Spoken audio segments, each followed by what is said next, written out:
otros médicos.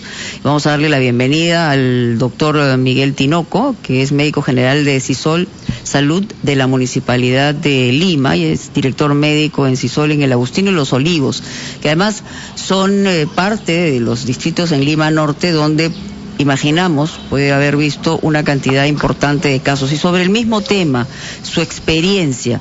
Doctor Tinoco, ¿cómo está? Bienvenido. ¿Cómo estás? Muy buenos días. Básicamente el tema de la automedicación, ¿cuál es el efecto que está viendo en estos, en los pacientes que usted ha podido atender y cómo puede señalarnos los problemas que acarrean adicionalmente a la enfermedad misma, ¿no?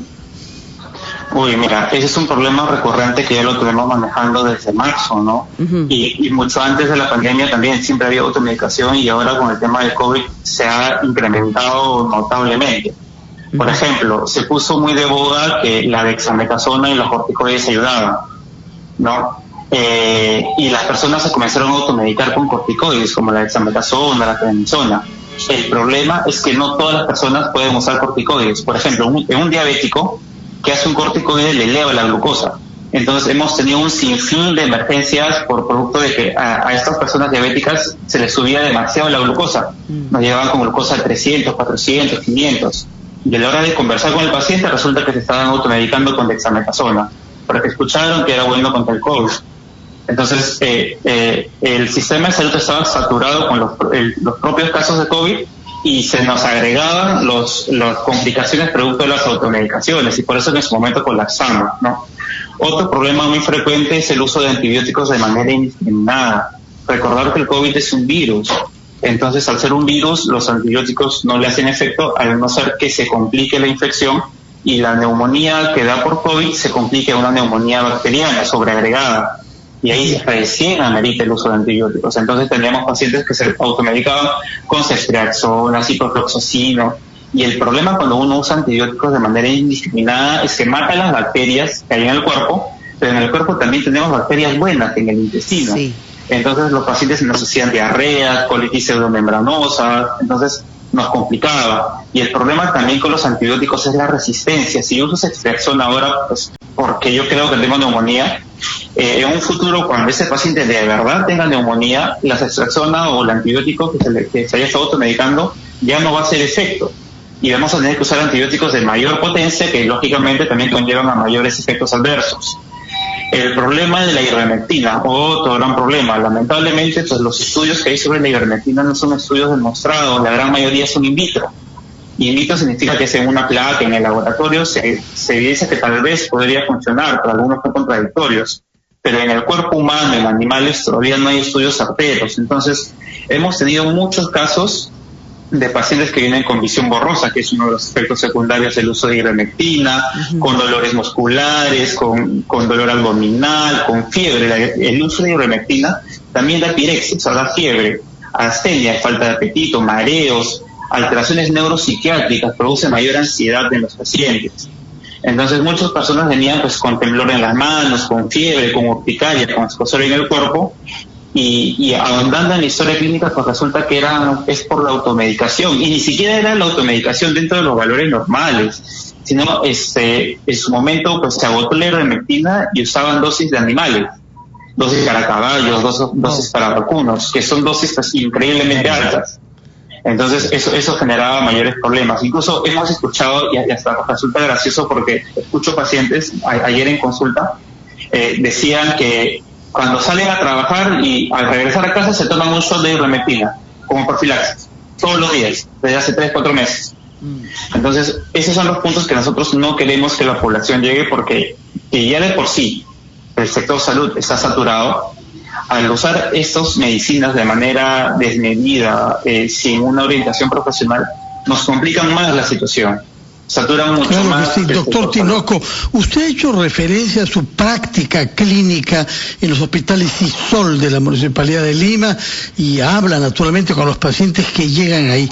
Yo quisiera que, después de ir a una breve pausa, por favor, nos conteste ¿Cómo se explica? ¿Qué es lo que usted comprende de los pacientes de manera tal que haya crecido la desconfianza en la vacuna, que es producida por laboratorios sometidos a controles científicos rigurosos?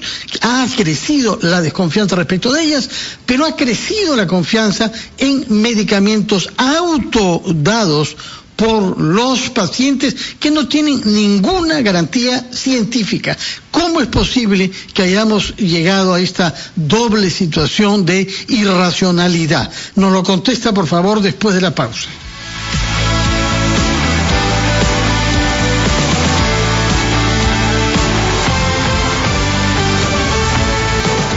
Sí, son las 8:35, estamos en Ampliación de Noticias conversando con el doctor Miguel Tinoco, responsable de los hospitales Sisol de Lima, y había quedado planteada la pregunta de cómo explica, qué le dicen los pacientes que llegan a los hospitales Sisol respecto de esta desconfianza que ha crecido en la vacuna y esta confianza que viene creciendo en la automedicación. Señor Caballo, mire, es bastante irónico, ¿no? Porque la población que hemos conversado en los hospitales de Sisol, la gran mayoría, calculo un 40-50%, no está de acuerdo o todavía tiene miedo, incertidumbre respecto al tema de la vacunación. Y como te decía, es irónico, ¿por qué? Porque confían en la ivermectina, que tal vez no tiene estudios in vivo, que no es algo confirmado, y se automedican con esto desde hace casi un año.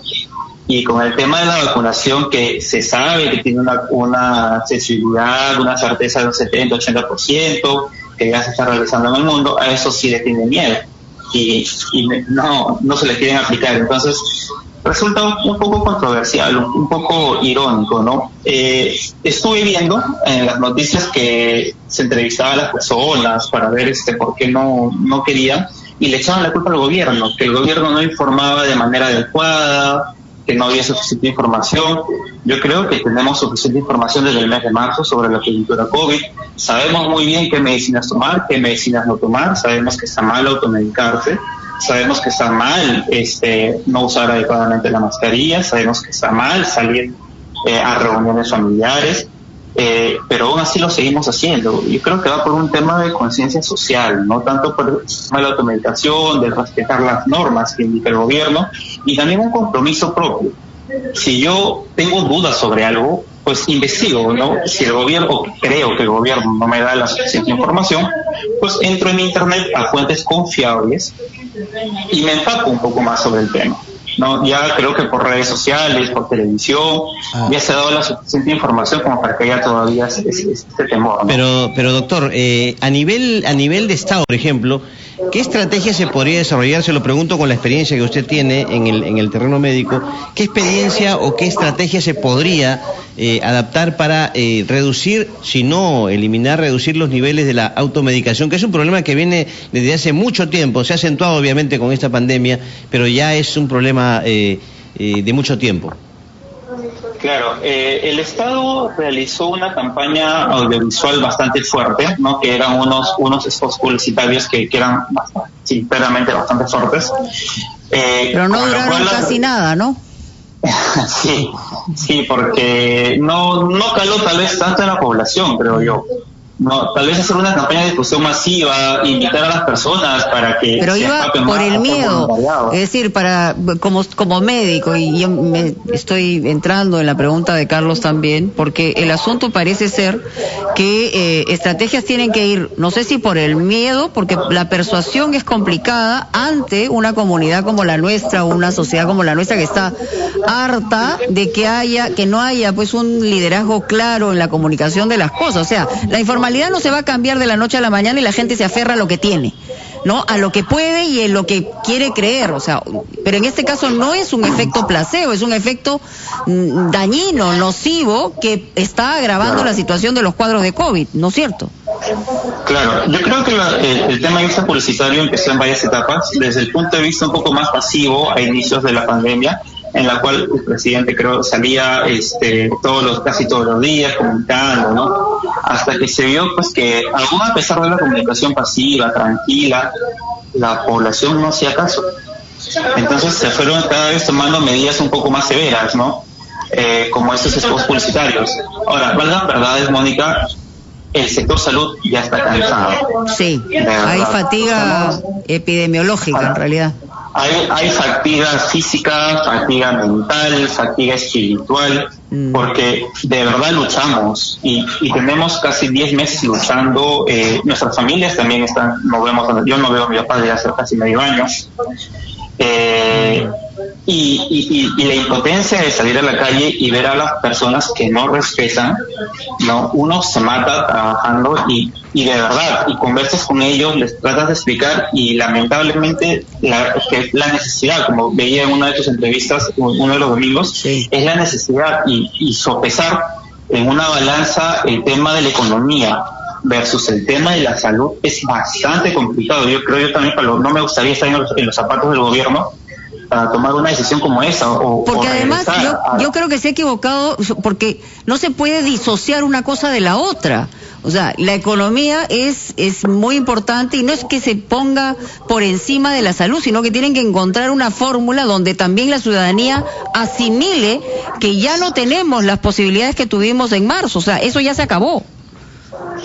Claro, y mira, si yo veo ahora que la cantidad de contagios aumenta de manera exponencial día a día, y gracias a Dios la cantidad de muertos está que se le da, pero tal vez no a medidas como se incrementó en marzo, en abril. ¿Por qué? Porque en los primeros días de la pandemia teníamos un sistema de salud que recién estaba conociendo la enfermedad, no teníamos las suficientes camas UCI y se iban implementando. Creo que en todo Lima había 100, 200 camas UCI. Actualmente tenemos casi 1000. Y yo veo pues todos los días el porcentaje de camas UCI que se usan por día, valga la redundancia, y ahorita en todo Lima solo quedan 10 camas UCI aproximadamente.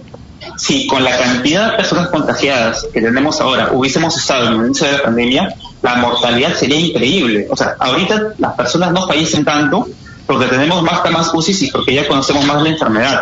Pero si ese contexto que estamos ahora en enero lo transponemos al mes de marzo, del mes de abril, la cantidad de muertos hubiese sido horrible. Entonces, calar en la población, tomar conciencia social, ¿no? En el gobierno también, como tú dices, hay que encontrar un punto medio. Es increíblemente difícil, porque es muy difícil encontrar un punto medio, porque si tú le dices a la población, no salgas, pero a la vez decirle, pero ¿qué hago con mi comida? O sea, ¿cómo hago para llevar el pan a mi casa? Entonces, es bastante complicado. Lo que sí, recalcarle a la población, no automedicarse, porque tenemos un sistema de salud que desde hace muchos años ya estaba deteriorado. La pandemia nos dio un remesón muy fuerte, aprendimos de los errores, estamos tratando de avanzarlo, y nuevamente estamos con los casos hoy y nos llegan casos a saturarnos más aún de automedicación, personas diabéticas descompensadas, personas ansiosas. El tema psiquiátrico ha incrementado de manera desmedida, no tienes idea. La cantidad de consultas por pacientes ansiosos, con temblores de mano, que les duele el pecho, se les adormecen los brazos, no pueden dormir, ha crecido de manera increíble. Antes en una consulta tendríamos 5 pacientes ansiosos, ahora tenemos 20, 30, 40 en un solo turno. Sí. Entonces, ese es otro tema que está calando en la población. El INTA sí está tomando estrategias de salud mental muy buenas, pero tal vez por este tema de la automedicación nos está golpeando porque el sistema de atención primaria no está funcionando bien. En los hospitales no hay consultas. Entonces, gracias a Dios, Sisol Salud ofrece consultas externas, ofrece traumatología, cardiología, cosas que en otros hospitales, en los hospitales del Estado, de mi salud, no hay. Sí. Entonces eso hace que también nos actuemos un poco. Ciertamente, no, el tema de la salud mental es un tema enorme y las consecuencias que puede haber en la cabeza de nuestros compatriotas en general, si todos estamos fatigados teniendo algunas posibilidades de información y de privilegios, imaginamos a la gente que no tiene a dónde mirar, y por eso se explica algunas actitudes de la gente que se vayan por algo que parece que es milagroso, pero no hay nada milagroso en este asunto, no hay nada que te cure de manera milagrosa, y eso es lo que hay que tener en cuenta, porque lo que están haciendo con la automedicación es agravar los cuadros, y no solamente los cuadros físicos, sino también los mentales. Muchísimas gracias al doctor Miguel Tinoco por esta información, ¿no? Aparte, que parte además de su experiencia diaria. Y ha dicho una cosa que es bien importante: todo el cuerpo médico está sumamente fatigado, y esta es una circunstancia de absoluto riesgo también. Han muerto médicos, han muerto enfermeras, ha muerto personal de salud, y es una situación que también tiene que tomar en cuenta el Estado, los políticos en general y quienes toman las decisiones diariamente. Pausa y regresamos.